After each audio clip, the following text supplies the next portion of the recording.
Hi there, and welcome to a very special episode of the Digital Insurance Pint Podcast, live in front of a studio audience here in Montreal.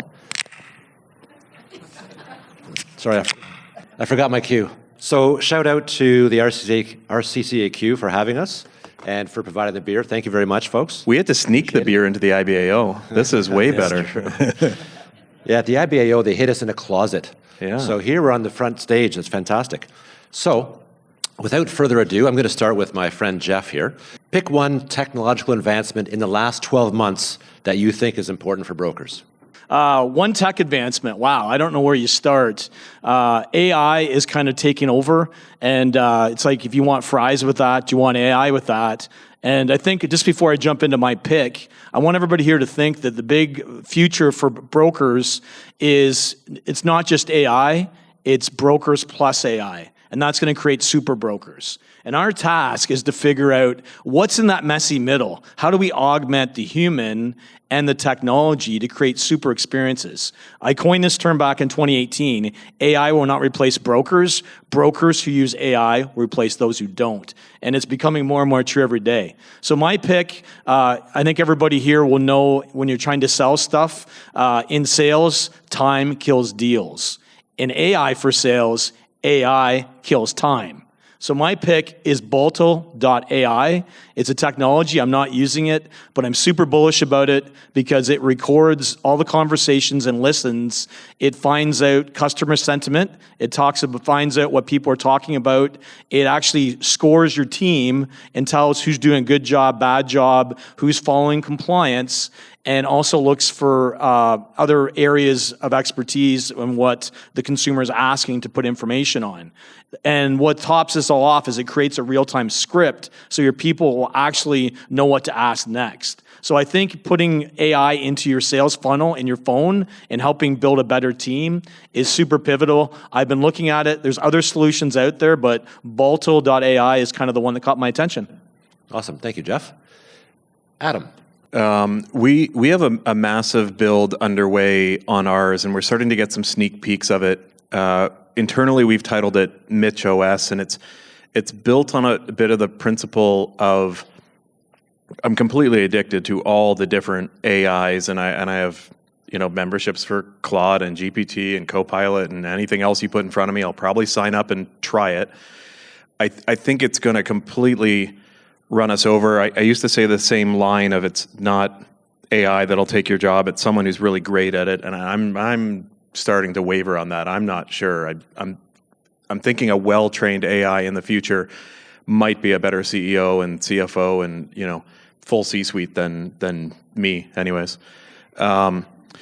So part of this Mitch OS investment that we're putting in is to be AI agnostic, and the idea that our prediction is that a lot of these things are going to commoditize and beat the crap out of each other, such that we want to be able to promote each commodity in and out of our tech stack and not have to have picked the winner.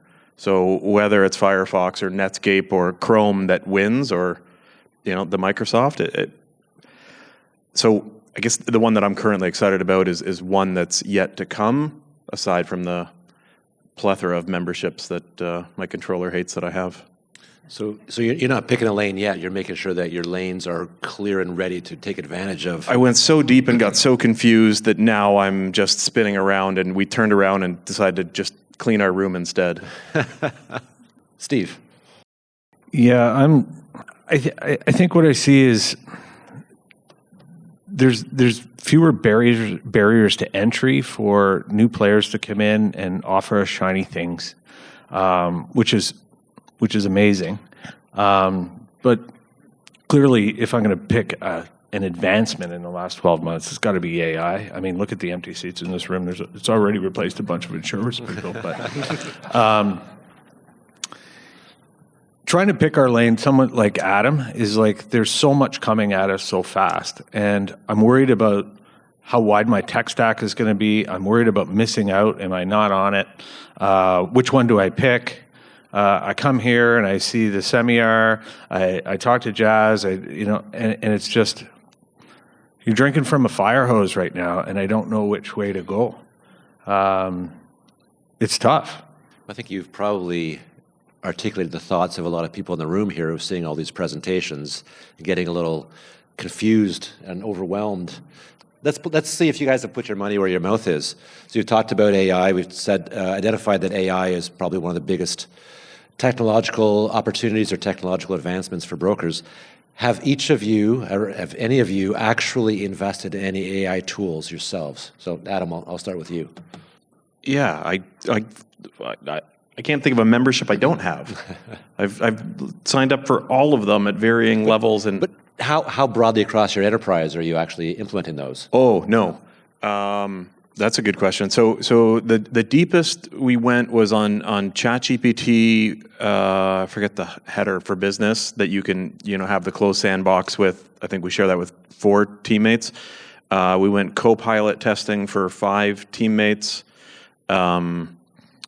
Those are the 2 that went into the company testing.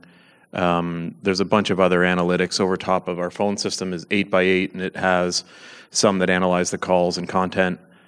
But no, nothing's got promoted to full wide replacement of things. What I think we realized is our data, our infrastructure, our team, our thinking wasn't ready. And so we turned around and started to get that stack in order for what felt like the inevitable coming. So you're still essentially in that sandbox or testing space, trying out a bunch of different things to see what's out there. Yeah, that's probably a decent summary. There's nothing that's being used company wide on a full scale. Okay. Well, say that's good news for most brokers because Adam is, along with Steve and Jeff, is probably one of the more innovative brokers out there. So he's dipping his toes into the pool so far. Steve, what about you? Have you invested in some AI tools? Yeah, we're messing around a little bit. Like, I think back to the last question, one of the things I thought of was I'm really afraid of making an expensive mess as I go into this. Like spending too much and not getting results. It's very confusing. There's so much stuff coming at us. But a couple of things that we're doing. So right now, we implemented a voice AI attendant that when our phone rings for a sales call for personal lines, if all the sales team are on the phone or if it's after hours, we call her Claire. Claire will answer and take all the information. She's interactive. She'll take all the information required for a quote and lets the customer know that, or the prospect know that somebody's going to get back to them. A licensed broker will get back to them as soon as possible, like next business day if we're closed or what have you. And what Claire does then is we use Zoho as our lead management software. Claire will then populate Zoho with everything that the broker would need from that conversation in order for a licensed broker to go and do a quote in Applied Rating Services and then get back to the customer with the quote ready to go based on what Claire has given them. I've tested her a few times. I've swore at her. She's pretty... Did she swear back? No. She put me in my spot. She was going to end the call. But no, it's pretty cool. It's not perfect. She can do outbound calls. We haven't got to that yet. I mean, you just start to think of use cases. It could be the next one I thought for outbound would be if somebody's missed a payment, right? She can transfer calls. So outbound, hey, Tom, you missed your payment again. Better call. Or I could transfer you over right now and somebody could, you know what I mean? That kind of thing. How have your customers reacted to this tool? Well, yeah, the leads aren't just like pouring in, but we're probably getting at least somewhere in the last 2 weeks, like 3 to 8 over the weekend. I mean, weekend's not high anyway because we have everybody programmed that we're closed, right? Like pretty much the whole industry. And after hours, so it's 2 or 3. And then during the day, it's a bit better when it's overflow. The drop rate is about 50% right now. So people will go there are quite a few questions. You got to ask a lot of questions to do an audit quote. But we're getting some rather than none, and we're playing around with it. Like, what's the next use case? Can we have Claire answer the phone and provide a better experience than press 1 for this, press 2 for that, press 9 for whatever, right? Raise your hand if you hate IVRs.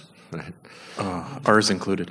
I want to jump back in on too, because it dawned on me that I took for granted one that was super innovative a year and a bit ago, and we've been so blinded by all the AI engines. The RPA, like 2 or 3 years ago, we didn't have RPA, and now I'm sitting here listening. Oh yeah, we haven't done a daily download in the year, 2 years. E-transfers, we don't do them, and there's all these little things that RPA is doing, but my brain's taken that out and said, no, that's not even AI anymore. That's something else that I. Well, it's become table stakes, which I think eventually a lot of your tools will become table stakes as you incorporate them and they work properly. We haven't got to Jeff yet, so I'm going to. No, it's good. I think, and I coined that term digital virtual assistant, a DVA, and Koios has had one for a while. They're one of the first people in the Claire market to have voice to do it. And I think it's going to become table stakes that you'll have a DVA following up on your leads because your people are busy. They don't respond to a lead in 1 minute. We used to joke if you respond in an hour for a sale, it's a cold call. They don't know who you are. That's probably down to 10 minutes now. We've called people back in 10 minutes. They didn't remember being on our site, even doing a quote. And that was 10 minutes ago. So the speed's important. I think it's going to be table stakes where AI will be calling the people, finding out if they're good, bad, ugly, a tire kicker, or serious. That's good. So great job of Steve at testing that. We're currently using a few things, nothing earth-shattering. We're using ChatGPT like everybody else, but we have the paid version, so we're not sharing all our data with the outside world, which is made very clear in presentations today. I'm really glad before I started using it, I bought the right version. But we're loading stuff in. It's getting smarter. I'm dumping a bunch of my PowerPoints in there, PDFs, and it's getting smarter and smarter. And when my prompt engineering's gotten better, hey, analyze this like a chief marketing officer and make 5 recommendations on how Excalibur can take this information and use it in the real world. And it's amazing. It'll spit out 10 things that are bad, but there's one really good gem in there. So I'm using it as kind of a co-assistant, and I find that's been very good. We're also using Trufula. We're using Broker X-Ray right now, and it's going through all our downloads, figuring out who's overpriced, who's priced just right, who's underpriced, and it's been good to save our team time. I think everybody wastes a lot of time quoting people and then never offering that quote. And my number I'm throwing at our team is 20% of people re-quoting stuff and wasting that time. So if we can find that time, that's huge. We are using Salesforce Marketing Cloud. We use Einstein. And I used to think Mondays and Fridays were dynamite times to send an email. Einstein's tuned me in. It's Tuesdays and Wednesday morning. Our open rates are way better, and it's helped improve our connection with our clients, and our open rates have improved a lot. And last thing I'll just point out is in video, we're currently taking a blog, dumping it in to ChatGPT to write a script, cleaning it up, and we drop it into the program. It finds the videos, and poof, you have a video for $50 to $60. Some of our videos were costing us $300, $400, $500, and we kind of backed away. Well, if you do videos with all your blogs, it increases your time on page. It helps your SEO ranking. So we're kind of bullish on experimenting more with that. We haven't done enough of them, but the first video took way too long. But as we learn and get a system down, I think we can pump out a video for $50 to $100 that looks pretty good and that's on brand. So those are a few things that we're using at Excalibur. Great. So I'm going to switch gears a little bit here and just talk a bit about the past. So we've been talking mostly about the future here. In the past, so I've been in the, as Eric was saying, he said I've been in the industry for 25 years. It's actually, that must be an old bio because it's actually over 30 years now. It's metric. It's metric. It makes me feel a bit old. However, I distinctly remember when technology in the broker space was for broker management systems. That was it, right? You had custom software, now Rival, Power Broker, now Acturus, Applied, and Vertifor, and that was it. And then, Sharif, when did Trufla start? 2015. So 10 years ago, Trufla came out, one of the first sort of Insurtechs, And now there are dozens and dozens of Insurtechs out in the market. I guess my view on it is that historically brokers have been very underserved by the tech community. And I think there's a huge opportunity now in the market for brokers with all this new tech out there. And I guess I'm going to turn to my colleague Steve and just get him to comment on that, get his opinion as an actual broker, and say, do you feel as a broker that there's a lot more opportunities, that your industry is being served better now by tech providers?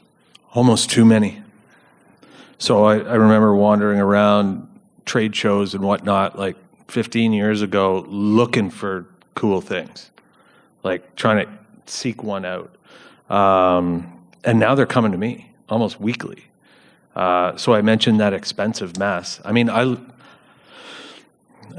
people back in my office will tell you Steve goes away and always comes back with shiny new things that they have to deal with. But and I do, but it's information overload or tech overload. We had, like you said, Tom, we had 3 or 4 BMSs and maybe some little thing that did something fairly weak. But now it's just all this cool shit is coming at me all the time. I want it all. I'm just like a kid in a candy store. But then, the ratio of my revenue to tech spend, if I'm trying to keep it at X, 7%, 8%, now I'm starting to think about, okay, this could go to 12 really quick. If it goes from 8 to 12, am I going to get 7 in return on expense cutting elsewhere? So I'm really careful not to blow the whole thing on that. I mean, I could do it really, really quickly. There is some really cool shit out there. And I, like I said, I do want it all, and I want to play with it all. But can you afford to? And then you get overlap, and this one does all these cool things, but it's missing 2 elements of what I need. So I'll get this one too, but they're doing 4 things the same, but I need them both in order to fill this little gap in between kind of space, right? So it's almost too good. Jeff, can you help Steve out? I don't know. A team of psychologists working around the clock maybe couldn't do that, but I'm going to try here. I think the best way, you mentioned about the golden age right now, I would say it's like digital Darwinism, origins of the broker species right now, if I was to label it. And basically, it's not the strongest who survive, the best able to adapt to change. And if you look through, really in life, there's just more people and more things happening to people in different ways. It's probably the best way to explain it. Like if you look at the history of BMS vendors when they first hit the turf, they're simply to do some accounting, policy management, claims, part of that, maybe some reporting, and if you're lucky, they may be able to do a little bit of marketing, because back then nobody really marketed. So, and then if you look at how everything else has changed, processes have changed. You used to use a filing cabinet, then you went to a desktop, then you went to a network, then we're in the cloud, now we have AI. Huge evolution there, right? So you need more tools to be able to do that. Look at communication. We had newspapers, we had mail, we had radio. Now we've got email. We're doing a whole bunch of other things to texting, mobile apps. Like that whole world has changed. So what's happened is more and more things are happening. People, digital marketing, trying to get in front of people is more and more difficult. So it's not the same as it used to be. So you can have a silver bullet to get everything. Or Adam built a new house. You can't build a house with a Swiss Army knife. Not going to happen. So if you try and get one vendor to do everything, it's not going to work. So we need a variety of vendors, but you can't get vendor overload, or as Steve said, you get bankrupt. So there has to be an ROI with what you're using. There has to be it has to improve productivity, it has to improve efficiency. Your team has to have a hoping chance in hell of actually using the product and not being too complicated. It has to be simple. So you just have to make sure that when you're using all these shiny objects, and I'm guilty of shiny object syndrome. I think everybody here has spent money and the world was going to change, only to find out that you might as well throw it in the fire to get a bit of warmth from it. So I think all of us have technology scars from stuff, but basically that's kind of my spin on it, right? Like, hey, there's a lot more options. Choose wisely and build your stack. So thanks, Jeff. Adam, you have gone one step further than most brokers in terms of partnering with an Insurtech, right? So we were joking about not letting you use Quoty earlier, but maybe I'll get you to put a bit of a spin on this question and say, why are you working with Quoty? Why did you invest? Why are you putting time and energy into a relatively brand new Insurtech? We were sort of an unofficial incubator for Quoty. We thought we were building a secret sauce, and Nick had a roadmap in his mind and was the brainchild of it. And I bought into the vision. And then I think pretty quickly, well, I say quickly, but it's probably a year and a bunch of money into it, we realized it was going to be a better tool inside the industry than what we initially thought was a secret sauce or secret weapon behind our curtain. And that the main power of that thing was the network effect of being a better Bloomberg terminal for all brokers to be better brokers and connecting it for us. The three buckets, if I could introduce, like, where my mind goes on this is code debt, the penalty box, and early adopters. And to try and go rapid fire through that, as someone who's got a lot of scars, as Jeff said, being somebody building stuff inside, you'll eventually learn this word about code debt and the interest that comes with that. And it's big. It can be easy to start writing lines of code and getting little features and widgets and things, but maintaining it and then eventually trying to get it to integrate with everything, code debt's a pain in the ass, expensive. A penalty box. I want to invent an Insurtech penalty box and put 6 months in the penalty box for every untrue claim that a tech provider gives that doesn't turn out to actually do what it says. And like, okay, fine, you have to go off the market for 6 months until you learn to tell the truth. Big penalty box. And then the early adopter side is we got ourselves to a size, or my Ritalin dose got high enough that I just said no more being an early adopter. I don't want to pay to beta test a product. If you want to pay us to beta test, okay, we'll get that relationship. But if it still needs proving, I want to wait.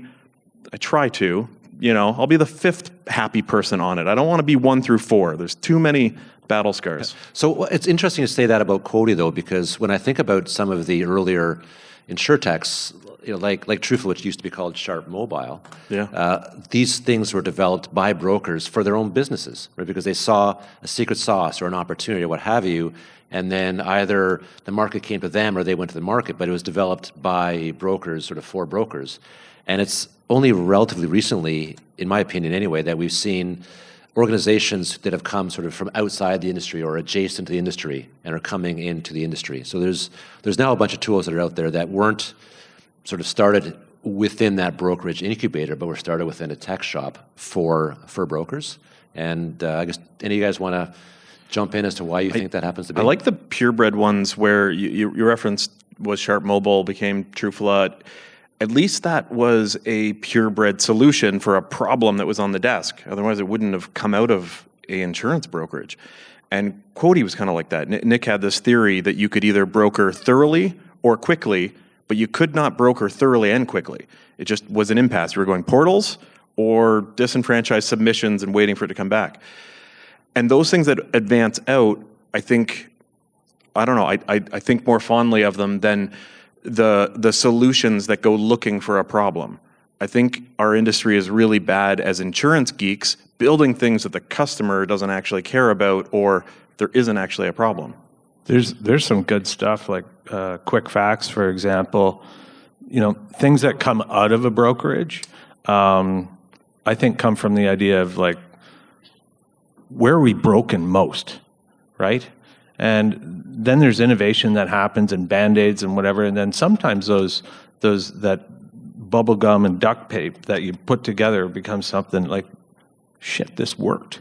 And you know what? This could go to market because I just solved a problem that I know everybody else has, or I made life better in some kind of way, and then it comes out of a brokerage versus what, like Adam says, a developer that's looking for a problem to solve. I'm going to jump in. RCCAQ has done a fantastic job. For sure. I got the pleasure of coming here in September with iBac Tech and hear how you guys are working with tech vendors. You're telling them your problems. You're working collaboratively. And Steve, myself have been on iBac Tech and different boards forever, trying to make the world better for brokers.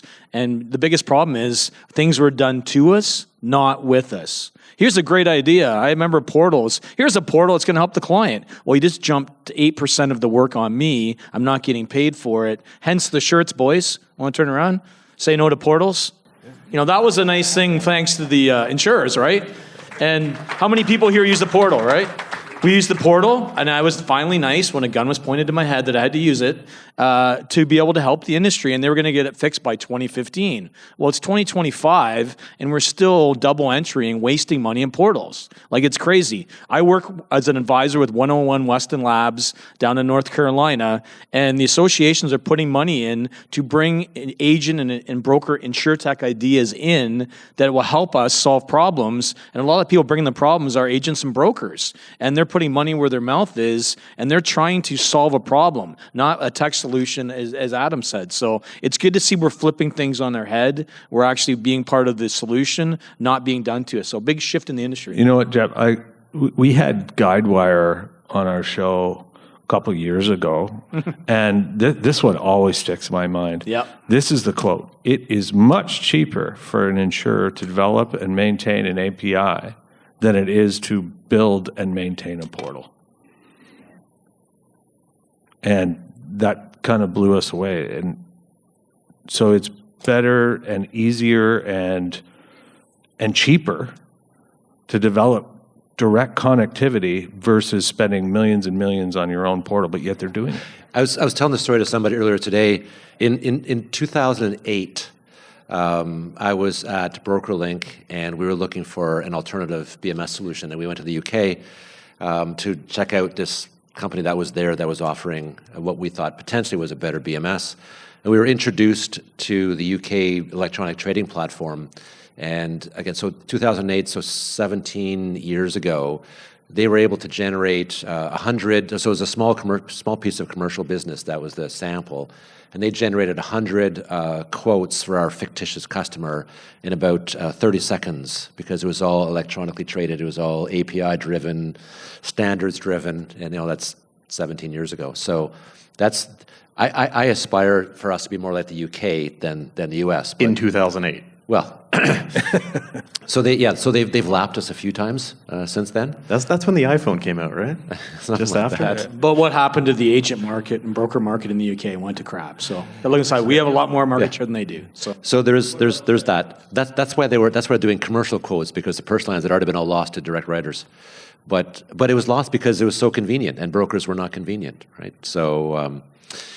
So I'm going to switch gears. So the insurance industry runs on data, right? You guys all collect data from your customers, provide that to your carriers, who then take advantage of the huge amounts of data that exists in their repositories. Guys, and I'll start with Jeff on this one. How can brokers take advantage of the data that they're collecting and storing? It's really important to make sure that your data is clean. I think that's a big thing, data hygiene. We use our data, like all of us, in some shape or form, all your data, whether it's your structured data, your data in your BMS system, or unstructured, the stuff from your phone calls and your emails, we use those to drive and power decisions. And there's a bunch of data fumes floating around there. Depending on how well your team is entering stuff and how well you're auditing is going to depend how good your data is and how you make decisions based on it. My friend Chris Paradiso, he was on our podcast this season. He has 3 people, VAs, from the Philippines that go through every single transaction at night to make sure people are doing things correctly. And I would say data Nazi is maybe a term for them. If you make a lot of mistakes, you end up losing your job at his brokerage. So I've never met anybody so set on data hygiene, but it's really important because let's face it, data drives your decisions. You have a dashboard of how well your sales team's doing. It's all based on your data that you entered in your system. You have a dashboard of how well your account managers are doing managing business and retention. It's all based on what's been put into your system. Your marketing dashboard of how many leads you're driving, your SEO, how you rank, is all based on data that you collect. So it's super important to get the data and make decisions on it. Now, the big thing, data is kind of like the new fuel or natural resource now in the future moving forward. Adam mentioned data mealing. Unfortunately, people are using our data and making money off brokers and agents. And that's bothered me for a while. I've got vendors selling my data and charging me for my subscription once, twice, maybe 3 times, and then selling it back to other parties. I'm a little concerned about that. I didn't sign up to do that, but that is happening in the industry. So I think you have to be aware of who's using your data for what, and are we getting compensated? I actually had anonymized data from a project I worked on in the US that my data was scrubbed. I actually got a check for my data. Now, it wasn't a lot of money, but I got a check. First check I ever got, it was $200. So I think you have to look at how can you use your data as an opportunity or tool to do more. What else can it fuel? And I think it can start fueling your customer journeys. The experiences you create on your website. There's a lot of power in what you offer your clients through your data. So in God we trust. Everybody bring data. So make sure your data is clean and kick some butt with it. Okay, Adam, over to you. What's the question? Power of data. How can you take advantage of the power of your data? Pay attention. He already tuned me out for 30 what minutes. Jeff Yeah, said. Riddling's done. I can't repeat I'm glad I what put Jeff you to said. sleep. It's a double-edged sword. I don't know how many times we've thought we've had an understanding of something, absolutely had it by the short and curlies, and to find out somebody missed an angle on the pivot table, and no, the opposite was true, or no, we're really losing money in that section, or no, those don't retain, or the data purity is huge. I think data literacy and the architecture as well. I'm currently on a journey trying to really dive deep into AI and how do we catch this wave and not be run over. And I saw a really cool slide at a conference, and it was a guy taking 6 steps up on a staircase, and it was sort of the CEO was the label on the guy in the meme, and the top step was generative AI, and he was stepping over data literacy, data cleanliness, data architecture, and like all these other things you should be working on first inside your company in order to get to this place that's the promised land. And I guess that's my take on it. I know you said you're going to skip me, but I'm going anyway. I think I've lost control. I'll be quick. I've lost I'll be control. quick. Go, I'll be okay, quick. go for it. So data I was thinking about is like, for me, it's about better identification. One part of it anyway is like things like flight risks. We used to guess before all the time. Who's going to leave? What's our retention all about? Who in my customers needs more love than others? And I mean, Sharif's done wonderful things in this space of identifying flight risks for sure, but there's others out there as well. And I think that in turn, using that data, we can deliver more of what the customer expects, because the insurance broker basically has, throughout its history, hasn't really delivered what the customer expects of us, and that's shopping around every year. Don't you do that? This, that, and the other. Identify, but it's the margins are too thin. There's just too much volume. So I think that data can allow us to be more surgical with sharing the love.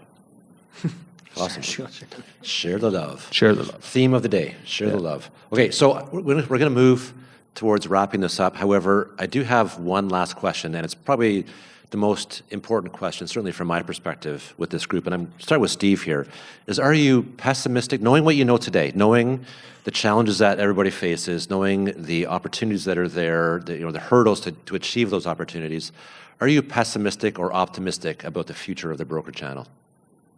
Definitely optimistic.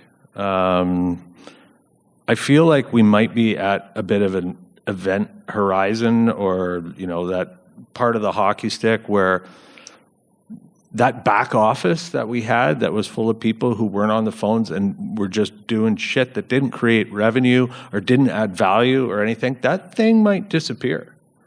We might be able to go without that and put those people on the phone, actually having relationships with customers, I think we're a hell of a lot closer even this year to that than we were 18 months ago.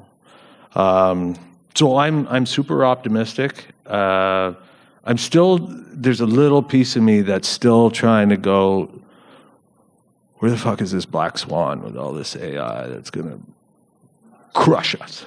I don't know yet. I mean, there's a little piece of me in there thinking about that one too. Well, that is why in my panel or my presentation this morning, I presented the Terminator killing all humans. There's always that little bug in the back of my mind too. Is like, when does this turn on us? But Jeff, pessimistic, optimistic. What are your thoughts? I'm super optimistic to those who want to be continual lifelong learners. They say if you're green, you're growing, you're ripe, you rot. So the fact that you're all here learning, you're in the tip of the spear. Not everybody's here, so I applaud you for being here, and I challenge you to go back and take one idea and start it today or tomorrow, because most people go to conventions, get airport amnesia, and have a good time at the bar, and they don't implement anything. So I challenge you, you're here, you're in the top 5% because you're here, so do something with it. If your internal rate of improvement exceeds the market, you're going to win. So that's where I challenge people that I feel that you can win if you put the effort in. But AI, as I mentioned earlier, we have 10 minutes to understand it, not 10 years. So we got to move quickly. I think one of the biggest things that my thought experiment I've got going on is, how do we get our people to do 30 to 40% more work using AI? And we saw a demo today on Copilot where they had numbers to back up in certain areas where they could improve that. We're going to be forced to do that, because I know a certain direct writer that expense ratio will be 15% for everything by 2026. And if their expense ratio is 15% before claims, and our companies are 25 to 30, we got to get our game together. So that keeps me up at night. It keeps me inspired. It keeps me not wanting to be, not trying and bringing the A game. So I challenge everybody here: bring your A game. Keep working hard. But if you do, you have a chance. But if you don't, if you have a lifestyle business and you want to coast for the next 10 years, coasting is going to be very, very difficult. Awesome. Thank you. All right, Adam. You have the last word today, my friend.